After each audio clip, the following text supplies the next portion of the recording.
Welcome dear student.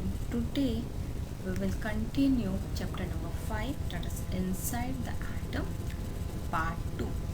Let's begin with the chapter. Now student, yesterday we have seen some of the theory related to the atoms or atomic model. So first was Dalton's atomic theory, second Thomson's plum pudding model of an atom, and the third was Rutherford's nuclear model of atom. Now in this session we are going to see Bohr's stable orbit atomic model. Now this theory has put forward by scientist Niels Bohr. Now scientist Niels Bohr, he explained the stability of atom by putting forth stable atomic model, stable orbit atomic model.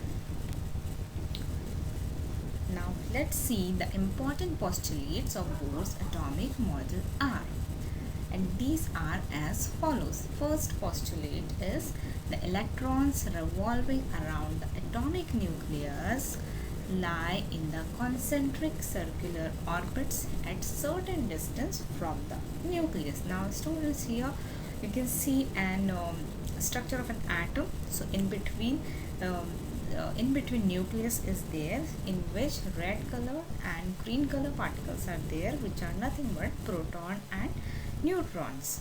Okay, and you can see the three circular structure with blue color, that are the orbit. Okay, and you can see also electrons revolving in a dead circular orbit. So these electrons revolve in a particular orbit with the concentric circular orbit, means they have a common nucleus. Second postulate is energy of an electron is constant while it is in particular orbit. So students, energy of electron while revolving in an orbit, it is constant. That means no change in their energy.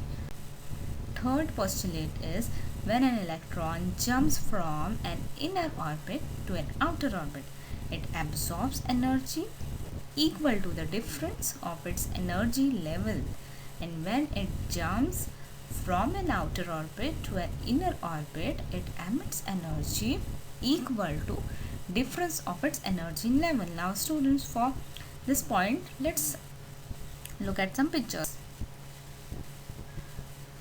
So students, you can see electrons energy change. So in between you have a nucleus, and around the nucleus there are orbits in which electrons are revolving.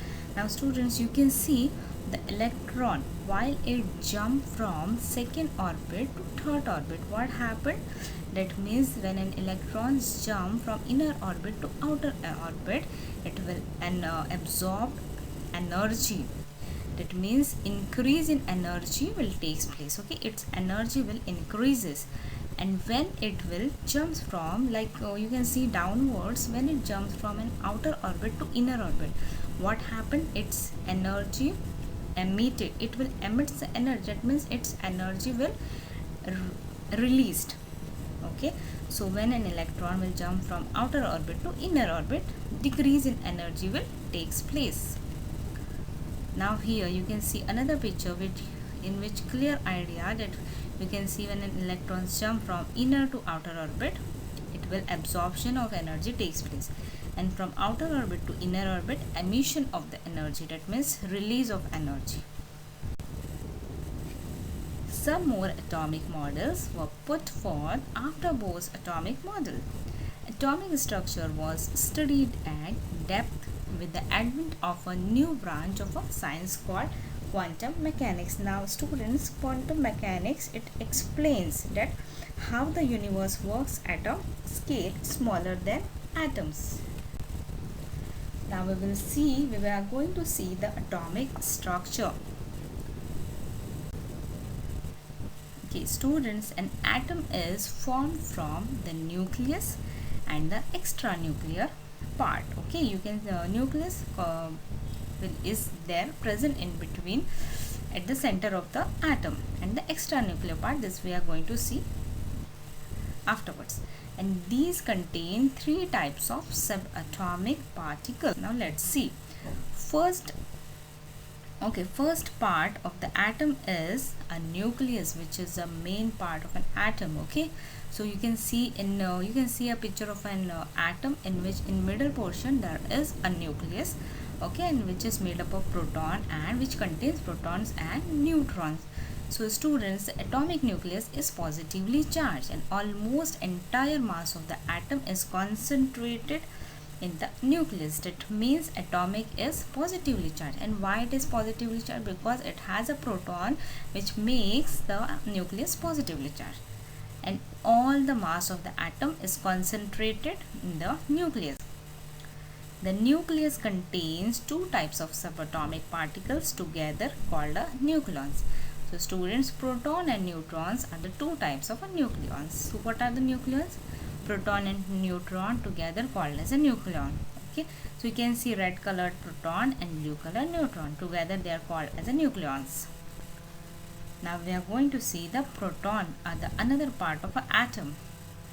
So students, you can see a picture in which in middle part there is a nucleus, and in the nucleus red and blue particles are there. So red are protons. Proton is a positively charged subatomic particle in the atomic nucleus, and the positive charge on the nucleus is due to its proton. A proton is represented by the symbol P. So proton, the symbol of a proton is P, and the positive charge on the nucleus is what? Due to the presence of a proton in it. Each proton carries a positive charge of plus 1e, and 1e is equals to 1.6 into 10 raised to minus 19 coulomb. And when total positive charge on the nucleus is expressed in the unit E, its magnitude is equal to the number of protons in the nucleus. And the number of proton in the nucleus of an atom is the atomic number of that element, and it is denoted by the capital Z. Mass of one proton is approximately 1 unit, that is 1 dalton. So student, what is the mass of one proton? It is equal to 1 dalton. Okay, and the number of protons in the nucleus the number of proton in the nucleus of an atom is the atomic number. That means how much number of protons are present, that are denoted atomic number of that element. Now next particle is, or the next part of an atom is a neutron. So neutron is denoted by a symbol N. So students, you can see in the picture of an atom. Okay, so in between it is a nucleus, and in the nucleus the blue part is there, which is called as a neutron. Okay, so neutron is an electrically neutral subatomic particle and is denoted by the symbol N. Students, the neutron doesn't carry any charge, neither positive nor negative. It is neutral in nature. The number of neutron in the nucleus is denoted by the symbol N. Okay, so the symbol of neutron is N, small n. Okay, and the number of total neutron present in a nucleus, it is denoted by capital N. Remember this thing, students. An atomic nuclei of all the elements except hydrogen with atomic mass 1 U contain neutrons. The mass of a neutron is approximately 1 U, which is almost equal to that of a proton. That means atomic nuclei of all the elements except hydrogen, okay, contain neutrons. Now we are going to see the extranuclear part. Okay, so students, we have discussed what is a nucleus, what is a proton, what is a neutron. Okay, so proton and neutrons are present in the nucleus, and the positive charge on the of the nucleus is due to what? Due to the presence of a proton, and neutron are neutral in nature. So the extranuclear part, let's see what it is. The extranuclear part in the atomic structure includes electrons revolving around the nucleus and the empty space in between the nucleus and the electrons. Now students, what is the extranuclear part of an atom? See, nucleus is not considered. Okay, now see the electrons which are revolving in an orbit around the nucleus, and the empty portion around the nucleus till the orbit. Okay, so it is in between the nucleus and orbit, whichever is empty space is there, that is called as the extranuclear portion. So extranuclear portion contains two parts, first electron and next is the empty space between around the nucleus and orbit. Okay, till the orbit is called as the extranuclear portion of an atom. Now next part is nothing but an electron. The symbol of electron is E.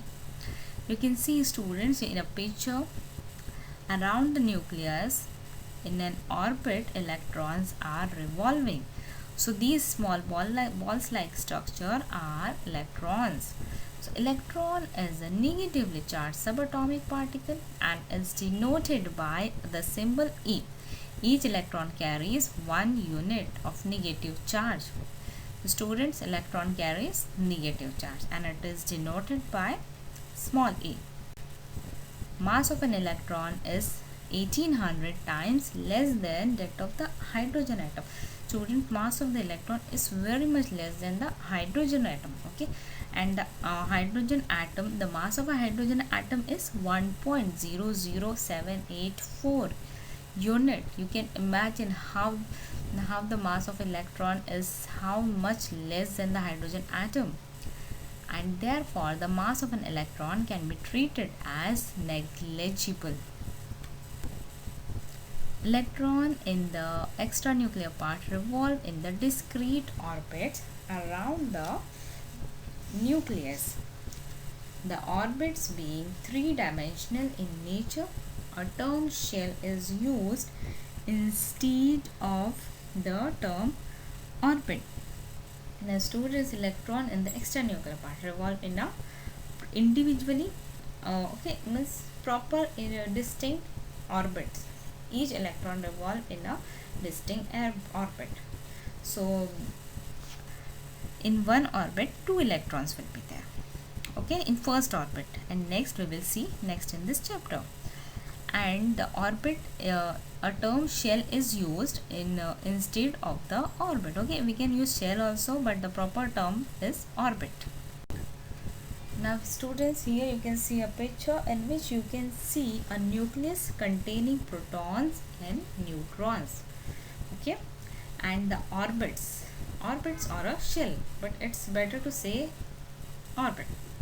Okay, you can see one first orbit in which 2 electrons are revolved, a second orbit in which 4 electrons are revolving. So this green colored part is a electron which are revolving in a particular orbit.